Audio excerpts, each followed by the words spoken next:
नमस्कार, मैं हूं दिलीप सिंह राठौड़ और आपके सामने हाजिर हूं आज का उत्तराखंड लेकर। खबरों की शुरुआत करते हैं उत्तराखंड के चमोली जिले से, जहां लगातार हो रही बर्फबारी ने लोगों को मुश्किल में डाला हुआ है। तो वहीं दूसरी ओर बद्रीनाथ धाम में बर्फ की सफेद चादर ने एक नया रूप निखार कर रख दिया है।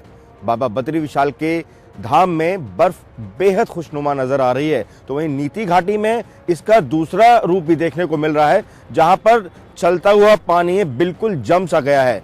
लोग कोहरे की भी चपेट में हैं, परेशान हैं। आग के अलावा उनके पास कोई और सहारा नहीं है।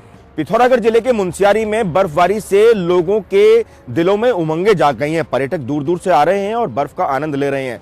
जो लोकल दुकानदार हैं वो भी खुश हैं, क्योंकि इससे उनकी रोजगारी और दुकानदारी तेजी से बढ़ रही है। मौसम का एक दूसरा रूप टिहरी जिले में देखने को मिल रहा है, जहां इस दौरान बर्फबारी हुआ करती थी ऊपरी हिस्से में और आसपास के क्षेत्रों में बर्फबारी हुआ करती थी, वहां अब जंगलों में जबरदस्त आग लग रही है। मौसम विभाग की चेतावनी के बाद भी इस तरह से आग लगने से वन विभाग की चिंताएं बढ़ गई हैं, लोगों की दुश्वारियां भी बढ़ गई हैं। ऐसे में जो जंगली जानवर हैं वो रिहायशी इलाकों की तरफ रुख कर रहे हैं, जिससे वहां के स्थानीय लोग भी बेहद परेशान नजर आ रहे हैं। रंगीन दुनिया अगर जानवरों की देखनी हो तो सीधे रुद्रप्रयाग चले आइए। वन विभाग ने यहाँ पर दीवारों पर चित्र उकेरे हैं, चाहे वो गुलदार हो, हिमालय गुलदार हो, कस्तूरी मृग हो या फिर हिरन हो। अलग अलग जगह के चित्रों को यहाँ पर चित्रित किया गया है, ताकि लोग आएं और इनको निहार कर सुकून प्राप्त कर सकें। पर्यटन की दृष्टि से भी ये एक अच्छा कदम बताया जा रहा है वन विभाग का। ऋषिकेश में 2 युवकों की जान उस समय सांसत में आ गई जब वो आए तो थे एक शव यात्रा में, लेकिन नहाने के लिए वो बीच गंगा में उतर गए और ऐसे में गंगा का जलस्तर धीरे धीरे बढ़ता रहा। आखिरकार उनको बीच टापू से निकालने के लिए जल पुलिस का सहारा लेना पड़ा। किसी तरह बमुश्किल उनकी जान को बचाया गया। उधम सिंह नगर में एक दर्दनाक हादसा सामने आया है, जहां पर एक जीजा साली को अपनी जान से हाथ धोना पड़ा। एक तालाब में बोटिंग के दौरान उनकी बोट पलट गई और आखिरकार उनको अपनी जान से हाथ धोना पड़ा। जल पुलिस ने बमुश्किल उनको बाहर तो निकाला, लेकिन उनको निकालने से पहले ही उनकी जान जा चुकी थी।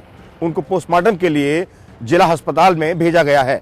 इंसानी अपराधों के लिए ही नहीं, बल्कि अब पक्षियों पर अपराध के लिए भी उत्तराखंड पुलिस ने कमर कस ली है। साइबेरियन पक्षी हर साल उत्तराखंड की सैर पर आते हैं। ऐसे में अगर उनको कोई मारता है तो उन पर कड़ी कार्रवाई पुलिस के द्वारा की जाएगी। उधम सिंह नगर में भी ऐसा ही वाकया देखने को मिला, जहां पर 12 पक्षियों को किसी ने मार दिया। ऐसे में पुलिस ने उनके खिलाफ मुकदमा दर्ज कर आगे की कार्रवाई शुरू कर दी है। बागेश्वर में रोजगार के तहत 180 बकरियों को गरीबों को दिया गया, लेकिन ये उल्टा पड़ गया, क्योंकि जिन बकरियों को नस्ल सुधारने के लिए गांव वालों को दिया गया था उनमें कुछ कमियां पाई गई, बीमारी पाई गई। इससे सुधार तो नहीं हो सका, लेकिन जो बाकी के बचे जानवर थे उनको भी अपनी जान से हाथ धोना पड़ा। इससे बागेश्वर के लोग बेहद नाराज हैं और प्रशासन से शिकायत भी कर रहे हैं। जिस बहस के अखाड़े का इंतजार उत्तराखंड के लोग कर रहे थे, अब वो नहीं होगा। गौरतलब है कि दिल्ली के उप मुख्यमंत्री मनीष सिसोदिया ने यहाँ की सरकार को एक आमंत्रण दिया था कि वो खुले मंच पर आए और बहस करें। शुरुआती दौर में उत्तराखंड सरकार की तरफ से इसमें पहल की गई, लेकिन बाद में उस पहल से नाम वापस ले लिया गया। अब ये जो अखाड़ा था बहस का, वो अब सूना ही चला गया है। आज के उत्तराखंड में आज के लिए बस इतना ही। कल फिर हाजिर होंगे कुछ नई ताजा तरीन खबरों के साथ। तब तक के लिए नमस्कार।